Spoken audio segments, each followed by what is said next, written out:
In this video, I'll teach you how to get notes in Instagram. So first you need to go to Google Play or App Store to just make sure that Instagram is updated to the last version over here. So just once we click on Instagram, as you can see, it's been already updated. So let's go to the second step.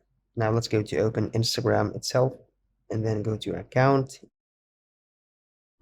and then come here and click on edit profile and then choose switch to professional account and then just go for continue, skip all these points. Just you need to choose anything and then choose done here. So just wait a little bit.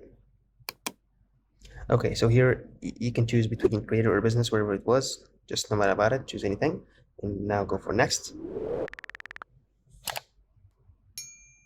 And then just don't use my contact info. Skip all these points. Just skip all of them. Okay, and now click on these 3 points and go for settings. Just scroll down, or you can here search to switch. Okay, here, and choose switch account type and go to personal account. Just switch to personal account. And just wait a little bit. It's gonna take some seconds. Okay, so it's done. Once done, you can refresh and now go to story type, and here you can add some notes. So let me know down in the comments below if the video was helpful, and thanks for watching.